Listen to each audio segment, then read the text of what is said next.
बिस्मिल्लाहिर्रहमानिर्रहीम। आज का हमारा टॉपिक है हाइट और प्रोजेक्टाइल। जैसा कि हमने पहले प्रोजेक्टाइल के बारे में पढ़ा कि प्रोजेक्टाइल बेसिकली टू डिमेंशनल जो मोशन है उसे हम प्रोजेक्टाइल कहते हैं। मतलब एक ही वक्त में वो वर्टिकल भी मूव कर रहा होता है और हॉरिजेंटल भी मूव कर रहा होता है, तो उसे हम प्रोजेक्टाइल कहते थे। अब आज जो हमने पढ़ना है उसमें हाइट और प्रोजेक्टाइल को डिस्कस करना है। अब देखिए कि ये जो वर्टिकल डिस्टेंस होता है, वर्टिकल डिस्टेंस वो हमारे पास हाइट कहलाती है, हाइट और प्रोजेक्टाइल होती है। Vertical distance covered by projectile वो क्या कहलाता है, हाइट और प्रोजेक्टाइल कहलाती है। अब अगर हम बात करें मैक्सिमम पीक वैल्यू पे हाइट की, मतलब इस पॉइंट से हॉरिजेंटल से वर्टिकल के मैक्सिमम पॉइंट की बात करें तो उसको हम मैक्सिमम हाइट कहते हैं। है हाइट ही, लेकिन ये भी हाइट है, ये भी हाइट है, ये भी हाइट है। लेकिन अगर हम मैक्सिमम हाइट की बात करें कि जहाँ पे बॉडी मज़ीद ऊपर नहीं जा रही, जहाँ पे वी वाई जो वेलोसिटी है वो ज़ीरो हो, तो उस पॉइंट पर उसकी हाइट मैक्सिमम हाइट कहलाती है।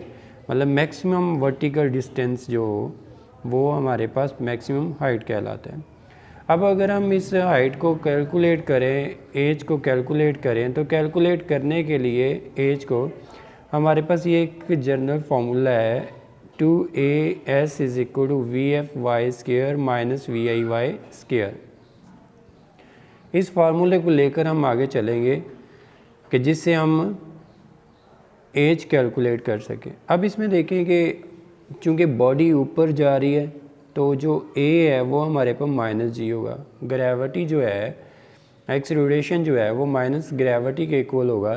वजह कि जो प्रोजेक्टाइल है, बॉडी है, वो ऊपर की तरफ मूव कर रही है और यहाँ से यहाँ तक, मतलब ये जो मैक्सिमम हाइट है, यहाँ पे एस को हम एज के इक्वल ले लेते हैं और यहाँ पे बॉडी एक लम्हे के लिए जो वी वाई है वो रुकेगी, मतलब ऊपर नहीं जाएगी, फिर नीचे की तरफ आना शुरू हो जाएगी। इस पॉइंट पर जो वी वाई है वो ज़ीरो के इक्वल होगा। मतलब हम वी एफ वाई अगर इसे ले लें, मैक्सिमम हाइट पे जो वेलोसिटी है वी एफ वाई वो हमारे पास ज़ीरो होगी। अब नेक्स्ट अगर हम बात करें तो वी आई वाई क्या होगा, V I Y initial velocity अगर हम इसे कैलकुलेट करें, ये वी आई था, इसका वर्टिकल कंपोनेंट ये हमारे पास वी आई साइन थीटा होगा और ये वी आई कोस थीटा होगा। चूँकि अब हम वाई कंसीडर कर रहे हैं तो हम ये लेंगे V I sine theta, V I Y is equal to V I sine theta, ये हमने ले ली। नेक्स्ट जो है वो हमारे पास है, इन जो वैल्यूज़ हमने ली हैं 1, 2, 3 और 4, ये चारों वैल्यूज़ इनकी जगह पे दर्ज कर देंगे। ए की जगह पे -g दर्ज कर दिया, एस की जगह पे h दर्ज कर दिया, वी एफ की जगह पे हमने 0 दर्ज कर दिया और वी आई वाई की जगह पे वी आई साइन थीटा दर्ज किया। तो हमारे पास ये इक्वेशन यूँ बन जाएगी 2 -g h 0 का स्क्वायर और वी आई वाई की value V I sine theta square whole square, ये 0 और ये माइनस और ये V I square sine theta square और इधर -2gh, माइनस माइनस के साथ कैंसिल हो गया। नेक्स्ट हमारे पास बच गया, जो रिज़ल्ट फाइनल आया वो मैक्सिमम हाइट का वो आ गया h is equal to V I sine V I square sine theta square बटा g। अब यहाँ से हम इस फार्मूले से देख रहे हैं कि जो h है उसकी डिपेंडेंस एक तो वी आई पे इनिशियल वेलोसिटी पे है, दूसरी डिपेंडेंस इसके थीटा पर है और ग्रेविटी पर है। मतलब ये है कि थीटा वेरी करने से जो हाइट है वो भी वेरी होगी। जैसे ये हमारे पास अगर बात करें इसकी, तो ये हमारे पास अगर 30 एंगल है, थीटा 30, अगर मैं इसे 60 से प्रोजेक्टाइल करता हूँ तो ऑटोमेटिकली जो इसकी हाइट है 60 वाले की वो 30 वाले से ज़्यादा होगी, क्योंकि थीटा जो है वो वेरी कर रहा है। जैसे एंगल 0 से ग्रो करेगा, बढ़ेगा 90 की तरफ, तो जो हाइट है वो मैक्सिमम की तरफ चलती जाएगी। अब जो नेक्स्ट टॉपिक है वो हमारे पास है टाइम ऑफ फ्लाइट। अब देखिए टाइम ऑफ फ्लाइट क्या होता है। टाइम ऑफ फ्लाइट ये है कि जहाँ से बॉडी एयर में गई, जिसे हम कह सकते हैं प्रोजेक्टाइल प्लेस ऑफ प्रोजेक्शन और हीटिंग पॉइंट, मतलब जितनी देर ये हवा में रही उसके इस टाइम को हम टाइम ऑफ फ्लाइट कहते हैं। मतलब टाइम ऑफ फ्लाइट क्या हुआ कि जितनी देर ये इस पॉइंट से इस पॉइंट तक बॉडी हवा में रही उस टाइम को हम क्या कहेंगे, टाइम ऑफ फ्लाइट कहेंगे उस प्रोजेक्टाइल की। एक तो ये सिंपल सी तारीफ थी। तो सेकंड ये है time taken by the projectile from place of projections to the place of striking.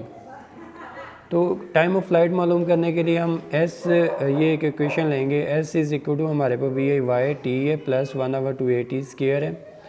अब इसमें हमने वी आई वाई क्यों लिया है, चूँकि वी एक्स जो है ना ये कांस्टेंट है, इसका एस पर कोई भी इफेक्ट नहीं होता। जो इफेक्ट है हमारे पास वो किसका होता है, सिर्फ वर्टिकल वेलोसिटी का। चूँकि ग्रेविटी की वजह से वर्टिकल वेलोसिटी चेंज करती है, इस वजह से हमने वर्टिकल वेलोसिटी ले ली। एच इज़ इक्वल टू या एस से जो सा उसे हमने एच के इक्वल ले लिया।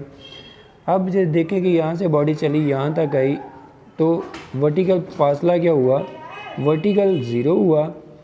तो S is equal to H, H is equal to क्या हो गया, ज़ीरो। मतलब वर्टिकल फासला नहीं है। A is equal to minus G होगा और V I Y sine theta, मतलब ये हमारे पास वी आई साइन थीटा होगा। अब ये वैल्यूज़ यहाँ पे दर्ज करें तो हमारे पास वी आई वाई की जो है जोन सी वो यहाँ पे दर्ज करें और ए की यहाँ पे दर्ज करें तो हमारे पास ज़ीरो, वी आई वाई की जगह पे वी आई साइन थीटा और टी वैसे ही आ गया, प्लस 1/2 ए की जगह पे माइनस जी आ गया। आप ए को भी ए वाई कह सकते हैं, वर्टिकल एक्सीलरेशन, क्योंकि हॉरिजेंटल है जो सा वी कांस्टेंट होने की वजह से हॉरिजेंटल एक्सीलरेशन भी ज़ीरो होगा। तो वर्टिकल हम एक्सीलरेशन ले सकते हैं, वो किसके बराबर, माइनस जी के, वो दर्ज कर दिया टी स्क्वायर ज़ीरो। और ये हमारे पास V I sine theta T plus minus ज़रब जमा माइनस 1/2 जी टी स्क्वायर आ गया। अब ये इधर माइनस है, इसे हम उठा के इधर लेके जाएंगे तो इधर प्लस हो जाएगा 1/2 G T square V I sine theta T. T के साथ कैंसिल हो जाएगा तो बाकी क्या बच गया, टी अकेला, टू इधर डिवाइड था इधर आके मल्टीप्लाई होगा, जी इधर आके तकसीम हो जाएगा। तो ये हमारे पास रिजल्ट आ जाएगा T is equal to V I sine theta over G. अब इसमें भी देखें जो टाइम है वो किस किस चीज़ पर डिपेंड कर रहा है, वी आई पे, साइन थीटा पे और जी पर। इस तरह टाइम की भी जो डिपेंडेंस है वेलोसिटी इनिशियल वेलोसिटी पर है, थीटा पर है और जी पर है। होप सो आज का जो लेक्चर है वो आपको समझ आ गया होगा। इसे अच्छे तरीके से समझने के लिए जो पहले वीडियो हमने बनाई है प्रोजेक्टाइल मोशन के ऊपर, जिसमें horizontal distance, vertical distance, horizontal velocity और वर्टिकल वेलोसिटी को डिस्कस डिटेल से किया गया है, तो वो पहले देखें तो ये इस टॉपिक की आपको ज़्यादा अच्छे तरीके से समझ आएगी। शुक्रिया।